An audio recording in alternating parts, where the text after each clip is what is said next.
science, et vous le savez bien, et la manigance de Sarah à Abraham, qui avait pris Agar, juste parce qu'elle ne pouvait pas être patiente envers la promesse. Alors, tandis que pour Isaac, Elohim annonce la naissance d'Isaac à Abraham, ce qui fait de lui le fils de la promesse. Et au chapitre Genèse 21, premier verset, il a dit, Yahweh se souvint de ce qu'il avait dit à Sarah, Yahweh accomplit pour Sarah ce qu'il avait promis. Ismaël était l'ennemi d'Israël, si vous ne le savez pas. Il n'était pas le fils de la promesse. Le fils de la promesse, c'était Isaac. Et c'est de la lignée d'Isaac que doit venir une postérité par laquelle le monde entier doit être sauvé. Et vous le savez avec moi ici. Quand on prend dans le livre de Michée, quand vous dites que ce n'est pas le Messie davidique qui doit apporter le salut ou la délivrance. Quand on lit le livre de Michée ici, Michée chapitre 5, le verset, à partir du verset 1er, il est parlé de la naissance du Messie à Bethléem. Et il a dit que c'est celui qui naîtra à Bethléem. Quand je prends directement, puisqu'on est dans la notion du temps, je prends directement le verset qui va suivre. Le verset, vous pouvez lire le chapitre 5, le verset 1 à 6. Il a dit ceci, c'est lui qui ramènera la paix lorsque l'Assyrien viendra dans notre pays. L'enfant qui naîtra à Bethléem. C'est lui qui ramènera la paix lorsque l'Assyrien viendra dans notre pays et qu'il pénétrera dans nos palais.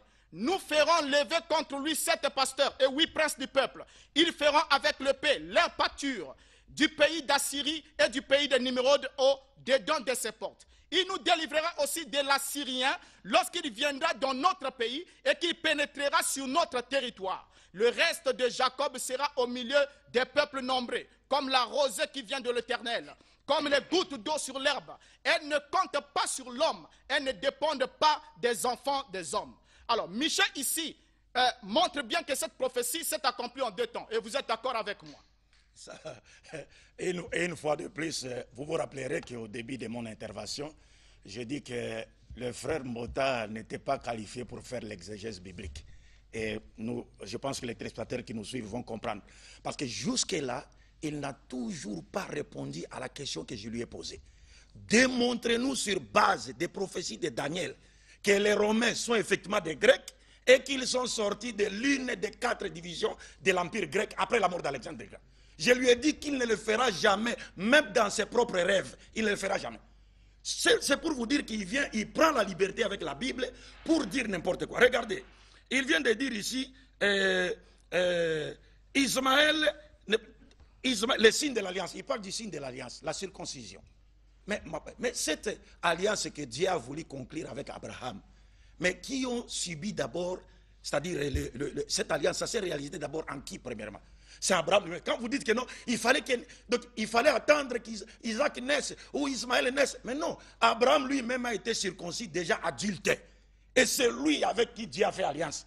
Et le premier fils qu'on a circoncis pour cette alliance, c'est Ismaël. Et Ismaël, pour vous apprendre cela, Isaac n'est pas le fils de la promesse de Dieu faite à Abraham. Isaac est le fils de la promesse de Dieu faite à Sarah. Et vous venez de le lire, c'est ce que vous n'avez jamais compris. Vous avez lu Genèse chapitre 23. Vous dites, Yahweh réalisa pour Sarah ce qu'il lui avait promis. Qui lui avait promis quoi? Un enfant. Isaac est le fils de la promesse de Dieu faite à Sarah et non à Abraham. C'est pourquoi on lui a donné le nom Yitzhak en hébreu, qui veut dire rire. Parce que lorsque le jour où on a annoncé à sa mère la bonne nouvelle de sa naissance, Sarah a ri. Mais Ismaël est le fils de la promesse de Dieu faite à Abraham. C'est pourquoi il a reçu le nom de Ismaël, qui veut dire Dieu a exaucé ma prière, parce qu'Abraham voulait avoir un enfant. 2. Vous avez parlé de l'alliance que Dieu aurait conclue. Mais oui, nous savons que les 2 fils d'Abraham représentent 2 alliances, ce que vous ignorez complètement. Alors vous avez parlé de l'alliance avec Isaac. Regardez là où se limite l'alliance avec Isaac. Genèse chapitre 17, verset 19. Dieu dit, certainement, Sarah ta femme t'enfantera un fils, et tu l'appelleras du nom d'Isaac. J'établirai mon alliance avec lui comme une alliance perpétuelle pour sa postérité après lui.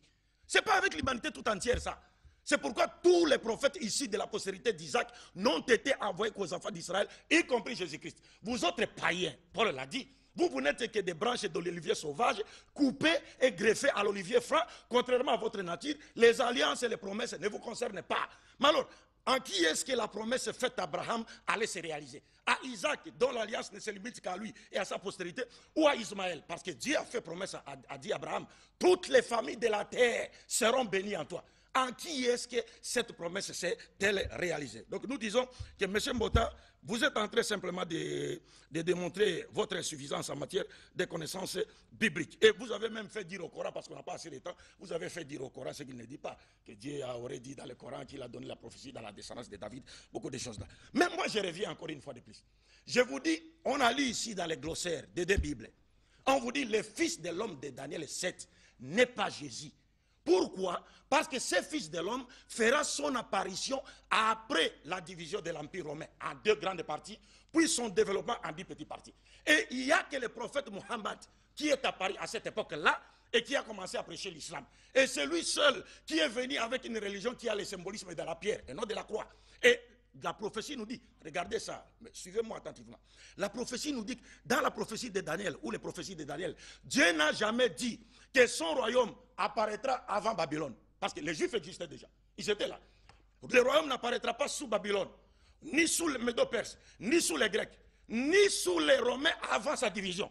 Mais le royaume de Dieu apparaîtra après la division de l'Empire romain en 2, puis son développement en 2 grandes parties. Or, Jésus a existé avant l'Empire romain, et il n'a jamais créé ce royaume-là. Or, le Fils de l'homme de Daniel 7, il reçoit le pouvoir de Dieu après la division de l'Empire romain et il est envoyé pour sauver l'humanité tout entière. C'est pourquoi je vous ai dit, si c'est Jésus, il vient créer un nouveau royaume qui sera constitué des hommes de toute langue, toute race, toute nation. Alors que selon vous, il aurait déjà prêché le christianisme, même si vous niez que le christianisme n'est pas sa religion. Mais il a déjà été sur la terre et il a prêché et sa force s'est répandue sur toute la terre. Mais le royaume de Dieu, symbolisé par la pierre, que le Fils de l'homme de Daniel 7 aura la charge d'inaugurer sur la terre, n'était pas encore arrivé. Vous ne pouvez pas le comprendre parce que vous n'êtes pas qualifié à expliquer la Bible. Ok, merci. Et je vois comment vous débattez. Et c'est très intéressant. Les questions. Je pensais que vous pouvez être... C'est-à-dire que ce que on a apporté de votre réputation ne vaut pas absolument ce que vous êtes. Peut-être que vous êtes trop fatigué, que vous devez aller à la retraite après ici. Alors, regardons un peu le fait. Ici, la Bible ne parle pas du Fils de l'homme. Comme vous avez su l'évoquer que le Fils de l'homme doit venir après la division du dernier royaume. Ce qui est faux. Le Fils de l'homme revient après la division du dernier royaume. Pas qu'il viendra après la division du dernier royaume. C'est ce que la Bible dit. Je vous ai posé une question ici.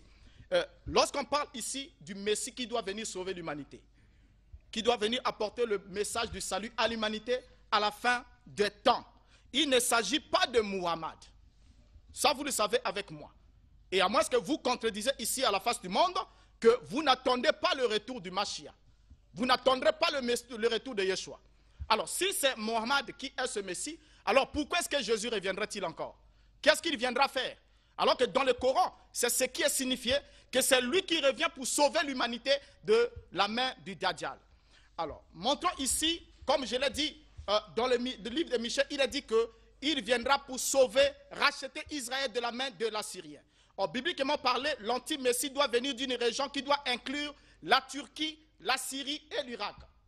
Il doit venir d'une région qui doit inclure ces 3 nations-là.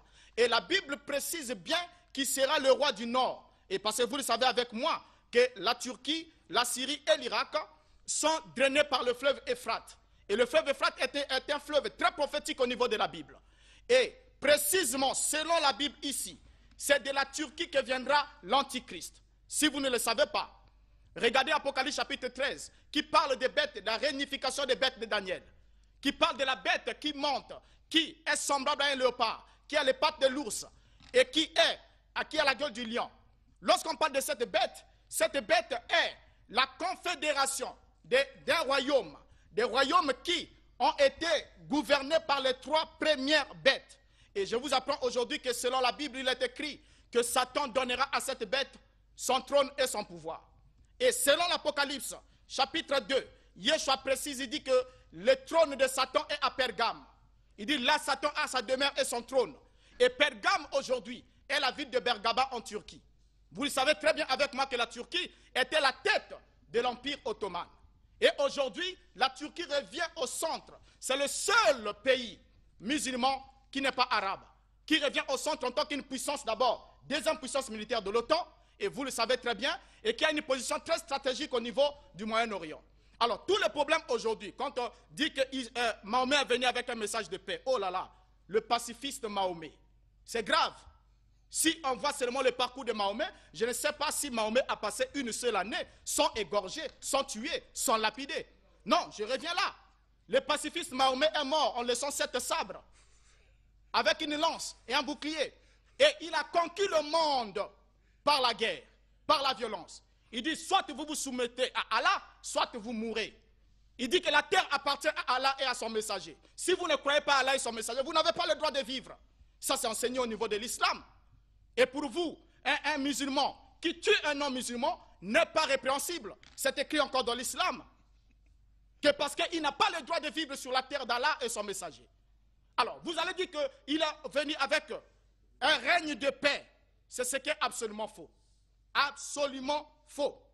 Alors ici, le Messie revient après la division de dernier royaume et il vient après la réunification ou la résurrection de l'Empire islamique. Et aujourd'hui, vous le savez bien avec moi, que tout ce qui se passe au niveau du Moyen-Orient, c'est pour réveiller cette dernière bête. Et la Turquie est au centre de la scène. Vous ne pouvez pas déplacer la prophétie. Elle est au centre de la scène. Alors, c'est lui qui va s'élever avec une confédération de puissances pour ensuite chercher à conquérir Israël et chercher à conquérir le monde. Donc, la dernière bête ici, l'Antichrist, comme il est nommé dans la Bible, viendra bien de la confédération des pays musulmans.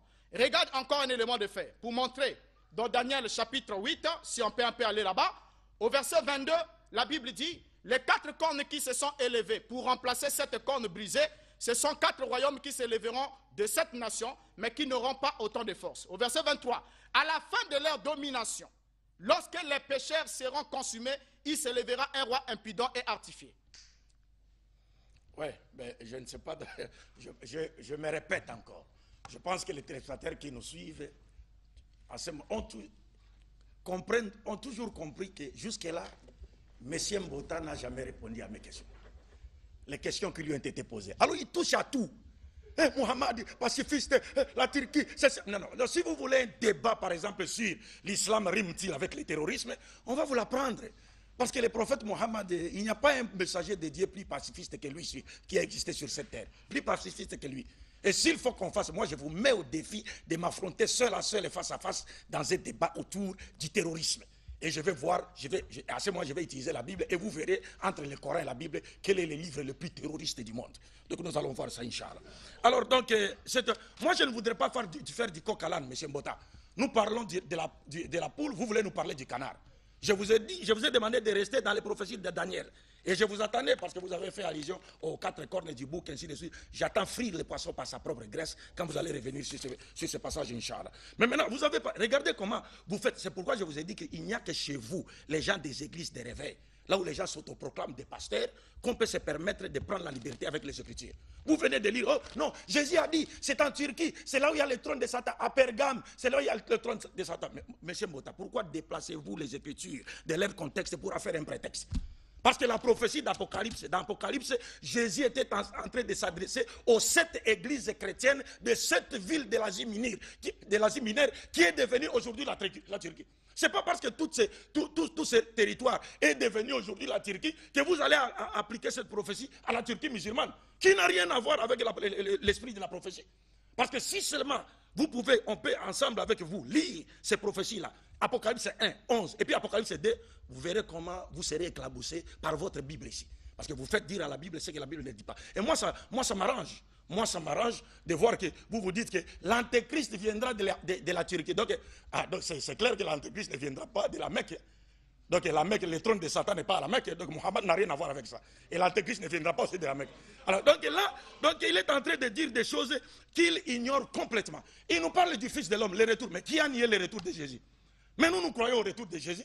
Mais nous vous disons, le Fils de l'homme dont il est question dans Daniel 2, dans Daniel 7, n'a rien à voir avec Jésus parce que ce Fils de l'homme apparaîtra après la division de l'Empire romain en 2 grandes parties, puis son développement en 10 petites parties symbolisées par les 10 règnes des barbares. Je vous lis dans la Bible. Nous sommes dans Daniel chapitre 2, à partir du verset 41. Et comme tu as vu les pieds, je prends directement 42, et comme les doigts des pieds étaient en partie de fer, en partie d'argile, ce royaume sera en partie fort et en partie fragile. Tu as vu les fers mêlés avec l'argile parce qu'ils se mêleront par des alliances humaines, mais ils ne seront pas unis l'un à l'autre, de même que les fers ne s'allient point avec l'argile. Il a dit après la division, il y aura un quatrième royaume fort comme du fer, de même que les fers briseront tout, il brisera et rompra tout, mais comme les fers met tout en pièces. Mais comme tu as vu les pieds et les ortelles en partie d'argile, des potiers en partie de fer, ce royaume, le quatrième, sera divisé. Et maintenant, c'est après la division de ces royaumes, le verset 44 vous dit, dans les temps de ce roi, le Dieu des cieux suscitera un royaume qui ne sera jamais détruit et qui ne passera point sous la domination de notre peuple. Il brisera et anéantira tous ces royaumes-là et lui-même subsistera éternellement. L'islam ne sera détruit par aucune nation de ce monde. Ça, c'est une prophétie de Dieu. Et le Coran le dit. والذي أرسل رسوله بالهدى ودين الحق ليظهره على دين كله ولو كره الكافرون. Dieu a envoyé son messager avec la religion de vérité pour la faire triompher sur toute religion, n'en déplaise aux mécréants. Donc, on vous dit le royaume de Dieu apparaîtra après la division du 4e empire. Or, Jésus a existé avant la division de l'empire romain. L'empire romain s'est divisé en deux grandes parties en 395, après la mort de Théodose le Grand. Et l'empire romain d'Occident a été détruit par les barbares. Et l'empire romain d'Orient, la prophétie vous dit, c'est ce royaume qui détruit l'empire romain. Mais qui ont détruit l'empire romain byzantin? Ce sont les musulmans qui l'ont détruit. Nous ne l'avons pas seulement détruit, mais l'empereur même romain, Constantin Dragazès, est mort sur les champs de bataille en combattant contre les musulmans. Donc, M. Mbota, ne fouillez pas mes questions. Démontrez-nous sur base des prophéties de Daniel que les Romains sont effectivement des Grecs et qu'ils étaient sortis de l'une des 4 divisions de l'Empire grec. Sinon, après cela, vous devez me passer vos trophées. Je vous ai dit d'apporter vos trophées, vos 2 trophées. Je suis venu prendre ces trophées-là. Vous devez me passer ces trophées parce que vous ne méritez pas d'avoir ces trophées-là. Merci beaucoup. Et je vois combien vous êtes très fort en diversion. Parce que le fait que vous tournez autour du pot, vous n'arrivez pas à vous en sortir. Je vous ai posé un problème ici. Lorsque vous dites que le Messie davidique, parce que c'est là le centre du problème.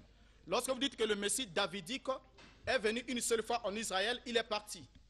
Et c'est fini. Il faudra dire, informer à la face du monde et donner votre position musulmane là-dessus. Donc, me dire si le Messie ne reviendra plus, si le Messie davidique ne reviendra plus, alors pour combattre le dernier royaume, le dernier empire, et établir le royaume de Dieu sur la terre, alors informez la face du monde. Parce que c'est lui qui va venir selon le Coran et qui sera le dernier guide selon le Coran. C'est lui qui jugera selon le Coran. C'est lui qui répartira des places et des héritages au paradis selon le Coran. Et c'est lui qui régnera sur cette terre selon le Coran. Avant qu'il ne meure, vous acceptez avec moi ici que le Messie, fils de David, n'est jamais passé par la mort. Ça, c'est selon ce que vous dites dans le Coran. Le Coran dit qu'il est venu sur la terre et l'islam voit le retour de Yeshua comme étant l'achèvement de sa vie et de sa mission qu'il a quitté sans l'avoir complété. Et en tant que véritable Messie, il est le seul à détenir le pouvoir accordé par Dieu de défaire le faux Messie à la fin des temps. Ah ben, ne venez pas distraire les gens. Dites aujourd'hui à la face du monde que vous n'attendez, parce qu'il y a un courant islamique comme ça, qui n'attend pas le retour de Jésus, qui dit qu'il est mort, il a été enterré, c'était fini. Mais vous, vous êtes de ceux qui attendent son retour. Vous attendez son retour, pourquoi? Ne venez pas distraire les gens. Selon Michée chapitre 5 que vous avez cité, il a dit, toi Bethléem Ephrata, tu es le moins d'entre les milliers de Judas, et c'est de toi que sortira celui qui dominera sur Israël. Celui dont l'origine remonte au temps le plus ancien, au jour de l'éternité. Et quand Yeshua est arrivé, il n'a pas dominé sur Israël. Il est mort comme un agneau. Il a accompli la première partie de sa mission. Et la deuxième partie, il reviendra. Il sera un guide des Juifs. Et selon Mohammed, il dit que Jésus, fils de Marie, reviendra. Mais si la première venue, il a été envoyé aux Juifs. Rien qu'aux Juifs. Et quand il reviendra, quel est le verset coranique qui dit qu'il reviendra pour les musulmans? Il reviendra pour l'islam. Je crois que son point de départ sera son point d'arrivée. Il a quitté la terre à Jérusalem. Il reviendra pour les Juifs. Il ne reviendra pas pour l'islam. Qui d'abord, comme vous le savez avec moi, que Mahomet est mort avec une haine intrinsèque envers les Juifs. Sur son lit de mort, qu'est-ce qu'il a dit? Que Dieu maudisse les Juifs et les chrétiens parce qu'ils ont construit leur lieu de prière sur les tombes des prophètes. Mais aujourd'hui, où est-ce que Mahomet est enterré? Il est enterré là où il est mort. Mais est-ce que vous n'allez pas en pèlerinage là-bas? Vous n'allez pas passer des prières là-bas? Alors cette malédiction revient sur vous. Alors que Abraham a bien, Elohim a bien signifié Abraham. Je bénirai ceux qui te béniront et ta postérité. Je maudirai ceux qui te maudiront et ta postérité. Alors du coup, tout l'islam est sous la malédiction prophétique. Et ça, vous le savez, vous ne pouvez pas divertir les choses ici. Ignorer la position de la Turquie, c'est montrer par là que vous n'êtes pas informé dans ce qui se passe. La mort intesta de Mahomet. Mahomet est mort sans laisser un testament. C'est ça qui est la cause de tous les troubles au niveau du Moyen-Orient. Là où nous avons les chiites et les sunnites qui se disputent. C'est ça l'origine de tout. Et seule la Turquie, qui est le pays non arabe, musulman non arabe, est une puissance qui sera sollicitée pour réunifier cet empire. Peut-être que vous n'êtes pas informé dans ce qui se passe. Tous vos gestions ne signifient absolument rien. Alors, cette idée, comme je reviens, cette idée du Messie qui vient à la fin du temps a été puisée du judaïsme, puisque je vous l'ai dit, l'islam provient des Juifs.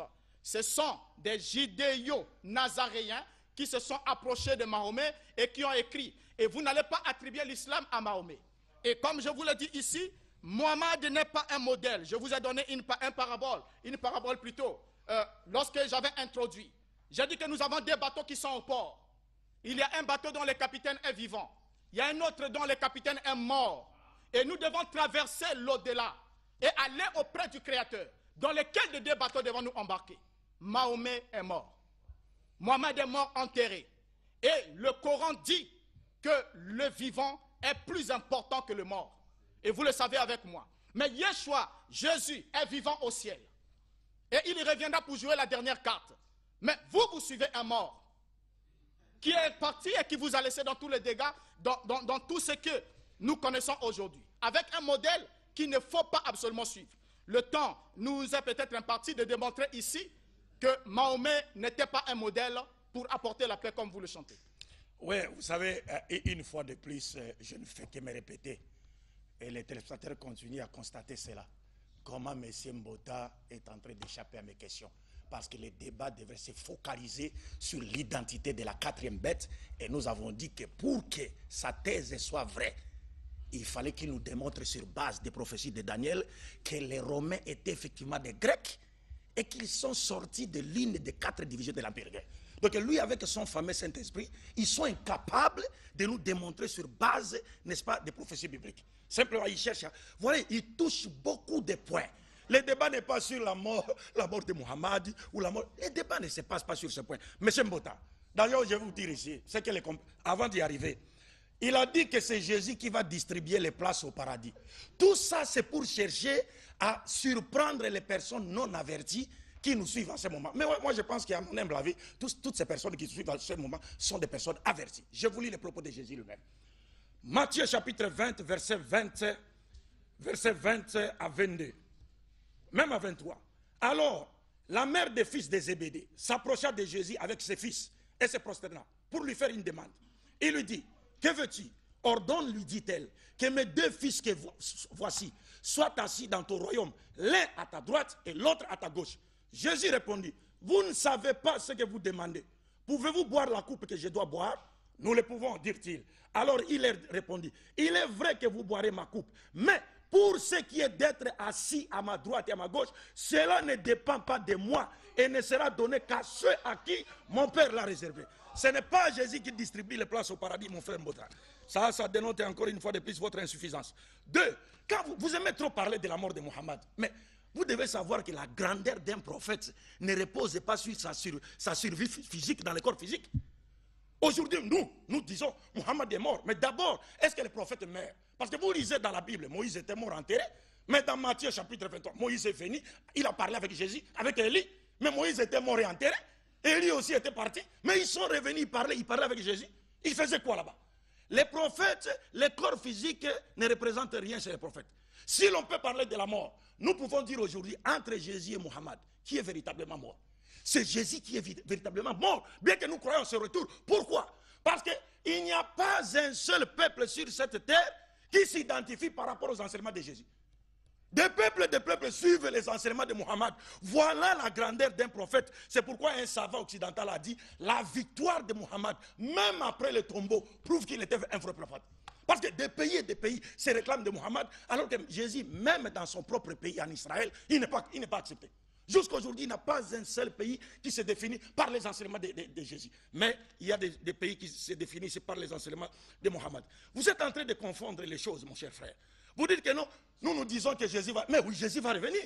Nous croyons en cela. Et le prophète l'a dit, il va venir pour briser la croix. Parce que le christianisme n'était pas sa religion. C'est une religion d'origine satanique. Et je vais le démontrer sur le jour où il y aura un face-à-face entre moi et vous, le dimanche prochain. Je vais le démontrer. Et c'est à ce moment-là que je prendrai vos deux trophées et repartir avec ça à Kinshasa, Inch'Allah. Donc vous êtes en train de confondre le retour de Jésus et l'avènement du Fils de l'homme. On vous a lu dans les prophéties de Daniel que le Fils de l'homme qui vient, lui n'était pas venu avant. Il viendra après, c'est sa première fois. Alors que Jésus est venu, il a dit tout pouvoir m'a été donné par mon Père. Mais le Fils de l'homme, lui, il recevra de Dieu le pouvoir avant. Et puis il vient sur la terre pour inaugurer le royaume de Dieu universel qui va s'étendre sur toute la terre. Et la prophétie nous dit ce royaume ne sera jamais détruit. Et vous vous dites que, voilà. Donc il faut jamais chercher à distraire les gens. Une fois de plus, je vous dis, M. Mbota, démontrez-nous que vous êtes réellement un pasteur. Si vous êtes réellement un pasteur. Démontrez-nous sur base des prophéties de Daniel que les Romains étaient des Grecs et qu'ils sont sortis de l'une des 4 divisions de l'Empire grec. Si vous le faites, moi je me promets que vous allez me baptiser ici et je vous promets de porter une croix qui pèsera 20 kilos en cuivre. Mais si vous ne le faites pas, vous allez vous convertir à l'islam. C'est simple, non? J'ai encore le temps? Non, je lui laisse mes 30 secondes pour qu'il me démontre ça. Bon, moi je prends vos 30 secondes. On applaudit d'abord pour les deux débatteurs.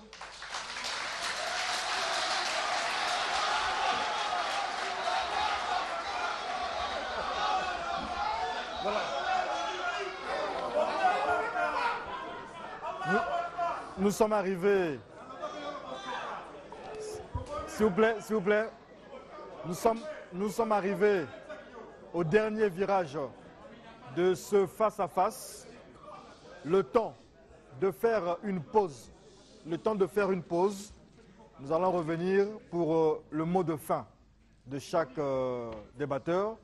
Je pense que c'est Abdou Madid qui avait la parole. Le pasteur Mbota va dire son mot de fin. Et ensuite, le docteur, en fait, lui c'est docteur, l'autre c'est docteur. Bon, ok, il n'y a pas de problème. Donc le chèque, Abdou Madid, voilà. Et donc, d'accord, j'ai compris. Donc les deux feront leur mot de fin. J'espère que le débat, pour les débatteurs, tout s'est passé dans les règles de l'art, et puis il n'y a pas eu d'attaque personnelle. On allait dans les Écritures, c'est ce que nous voulons pour les face-à-face que nous faisons. Donc nous suivons cette pause et nous revenons. La religion raélienne organise une découverte spirituelle à l'Université du Bonheur du 17 au 27 décembre 2017 à Odiba, à 100 km de Brazzaville sur la RN2. Venez vivre l'expérience la plus extraordinaire et la plus enrichissante de votre vie en participant à cet événement. Les enseignements de haut niveau dispensés par les guides raéliens formés par Raël vous permettront d'apprendre les techniques de la méditation sensuelle, de développer une vision panoramique et positive de la vie, d'éveiller les potentialités qui sommeillent en vous, de vivre une spiritualité à base scientifique parfaitement adaptée au XXIe siècle. L'inscription est gratuite sur le site internet www.rael.org. Cordial bienvenue à tous. Pasteur Mbota. Merci. Et je crois que je suis un peu surpris d'apprendre, de voir comment vous lisez la Bible. Vous avez lu la Bible ici pour montrer que ce n'est pas Yeshua qui donnerait la position dans le royaume. Je pensais que vous devez lire un hadith de Bukhari ou de Muslim qui devait montrer réellement ce que Jésus devait faire à la fin des temps. Et je vais vous lire votre propre passage que vous évitez de lire ici pour comprendre la position qu'il devrait avoir. Et on nous dit ceci dans votre propre livre. Mohammed a dit, par celui qui tient mon âme dans sa main, la descente de Jésus, fils de Marie, est imminente. La descente de qui? Jésus, fils de Marie, est imminente. Il sera pour vous un arbitre juste. Il mettra fin à la guerre que nous avons là. C'est lui qui mettra fin à la guerre. Tout ce que vous avez comme sunnites, chiites, terrorisme et tout. Selon votre livre, c'est Jésus qui mettra fin à la guerre. c'est lui qui apportera la paix, qui sauvera l'humanité. Donc l'espoir même de l'islam ici, c'est-à-dire que vous ne voulez pas lire à la face du monde, traduit combien vous êtes très malhonnête envers la pensée de votre religion. Il a dit, je le relis, par celui qui tient mon âme dans sa main, la descente de Jésus, fils de Marie, est imminente. Il sera pour vous un arbitre juste. Il mettra fin à la guerre. Il prodiguera des biens tels que personne n'en voudra plus.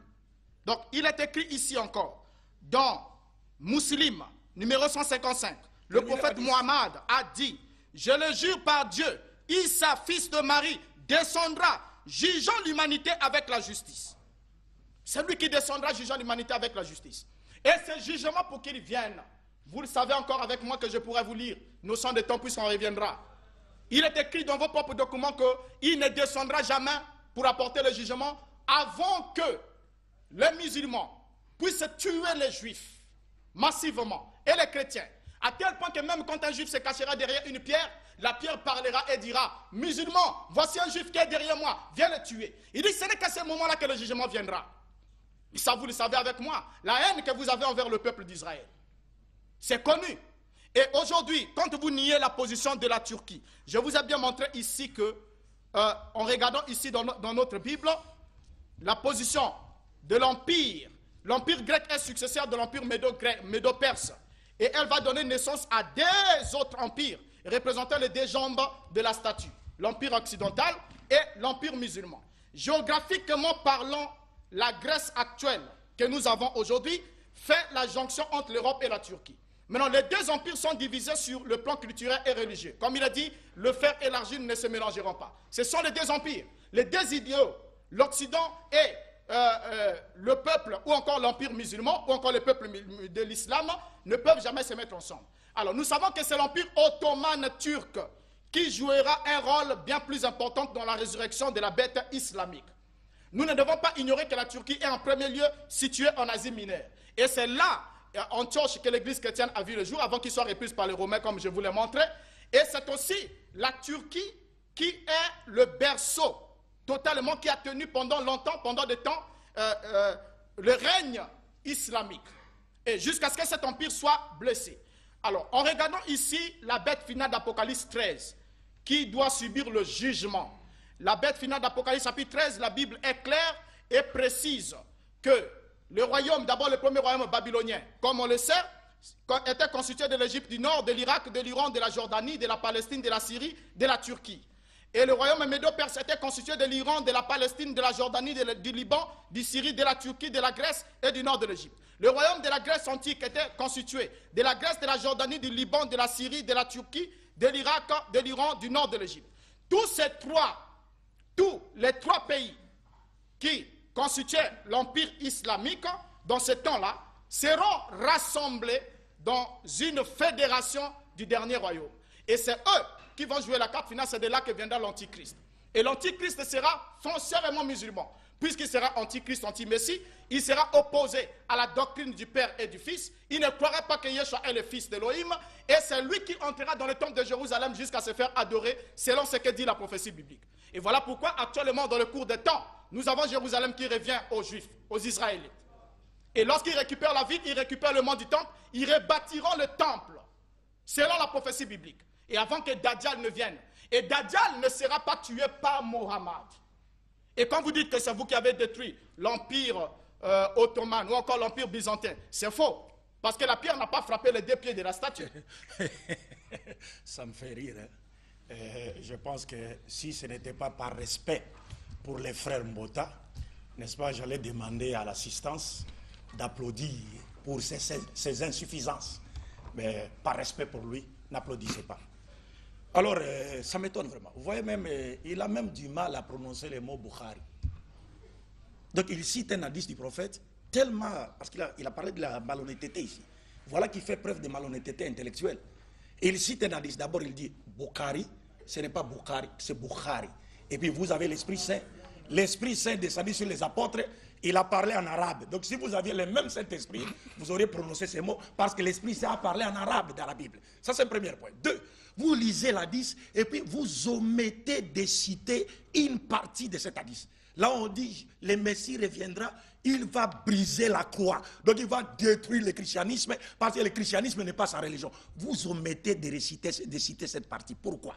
Alors, vous allez toujours, la Turquie, ceci, cela, etc. Le débat n'est pas sur la Turquie. Le débat est sur l'identité de la quatrième bête. Et on vous a posé la question, démontrez-nous sur base des prophéties de Daniel qu'effectivement les Romains étaient des Grecs et qui sont sortis de l'une des 4 divisions de l'Empire grec. Mais comme vous êtes incapables de le faire, y compris les frères chrétiens qui sont dans la salle, personne ne peut le faire jusqu'à la fin du monde, y compris votre Saint-Esprit. Ça, c'est un défi. Personne ne peut le faire jusqu'à la fin du monde. C'est que vous étiez venus ici seulement pour chercher à se faire tristement célèbre. Il ne faut même pas chercher à identifier les musulmans à l'antéchrist. Parce que la nation musulmane, c'est une nation bénie par Dieu lui-même. Je vous ai lu Genèse chapitre 17, verset 20. Dieu dit à Abraham, à l'égard d'Ismaël, je t'ai béni, je ferai de lui une grande nation, il enfantera Dieu, ceci, cela. Et cette prophétie ne s'est réalisée qu'avec l'avènement du prophète Mohammed qui a trouvé les Arabes en train d'adorer 360 dieux idoles. Ils étaient en train de vivre dans la dépravation totale de mœurs. Mohammed est le seul prophète issu de la postérité d'Abraham qui a réussi à créer une société humaine basée sur des principes divins, spirituel et moral. Même Jésus ne l'a pas fait, Moïse ne l'a pas fait, aucun prophète de la Bible ne l'a fait, si ce n'est Mohammed.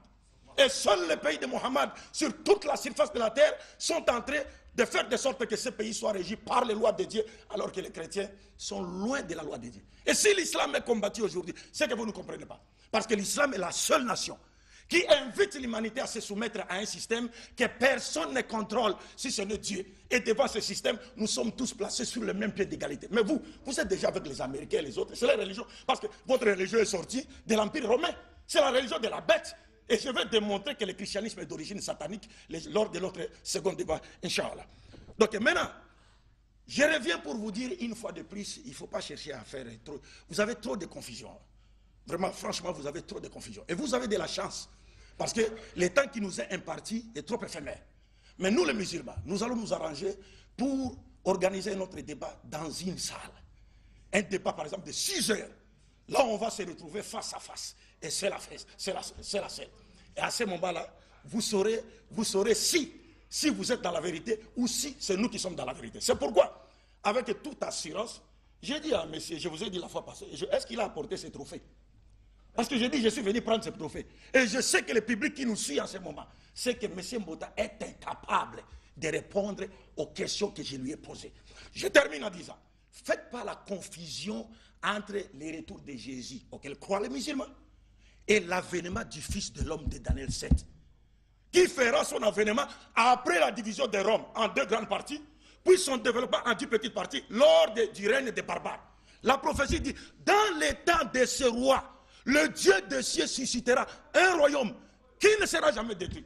Tout ce que vous parlez de la Syrie, mais ça sont des choses créées par les Américains et les Juifs. Vous ne les savez pas. L'État islamique, Al-Qaïda, c'est créé par les Américains et les Juifs. Je vous renvoie à l'Internet, c'est un rabbin juif même qui parle. Écrivez simplement, un rabbin balance tout. Et il va vous dire qui a créé cela. Regardez encore la Syrie, vous écrivez seulement la Syrie. Vous écrivez à côté Roland Dumas, l'ancien ministre des Affaires étrangères, l'ancien ministre français des Affaires étrangères sous François Mitterrand. Qu'est-ce que Roland Dumas a dit? Roland Dumas dit, j'étais au moins invité à une réunion en Angleterre, il s'est retrouvé avec le premier ministre israélien et les autres, on lui a demandé de se joindre à eux parce qu'il voulait créer une rébellion qui a pour but de renverser Bachar al-Assad. Roland Dumas a demandé, mais pourquoi cela? Ils ont dit non, parce que Bachar al-Assad a des propos anti-israéliens. Tout ce que vous voyez là, ce sont des choses créées qui n'ont rien à voir avec l'islam. Merci beaucoup. Merci beaucoup, monsieur Abdou Madjid. Merci aussi à Renaud Boris Mbota. Nous sommes ici sur le 210 à un leitmotiv, c'est le dialogue interreligieux, le dialogue interculturel. Et nous sommes là. Nous avons déjà apprécié ce débat. Donc nous revenons ici le 17. Ça se travaillera dans les couloirs pour demander est-ce qu'on revient pour continuer sur cette même thématique ou aborder la deuxième thématique, ça se saura. Mais sinon, le rendez-vous est pris pour le dimanche 17. Débat, toujours dans la grande salle de spectacle de Télé Congo. Entrée libre à tout le monde, aux chrétiens et non chrétiens, aux musulmans et non musulmans. Et donc à tous ceux qui aiment le débat, à tous ceux qui aiment la vérité. Parce qu'on dit du choc des idées déjà eu la lumière. On va saluer le pasteur Mbota, on va lui demander d'approcher. On va saluer aussi... Ce sont mes trophées. Voilà. Les trophées. Tu les auras jamais. Vous refusez. Et voilà, on applaudit. Ça va pas faire boum. D'accord, voilà. Et donc, c'est une occasion pour nous. C'est une occasion pour nous, s'il vous plaît, de remercier non seulement le public qui est arrivé, même s'il a fallu avoir quelques histoires, mais ça, c'est l'ambiance du débat. Remercier les amis de la sécurité qui sont avec nous, Norji Miete. Remercier le directeur de programme qui est avec nous et cette émission. C'est une façon de dire aussi bienvenue à notre nouveau directeur général, on l'appelle André Ondele. Bonjour à Monsieur Jean Obambi. Monsieur Jean Obambi, voilà, qui désormais, l'homme de Kratos, qui nous a inspiré aussi et qui désormais va nous regarder à la maison, viendra faire simplement ses émissions. Nous avons un nouveau directeur général, on l'appelle André Ondele. Merci, okay, merci. C'est la fin du face-à-face.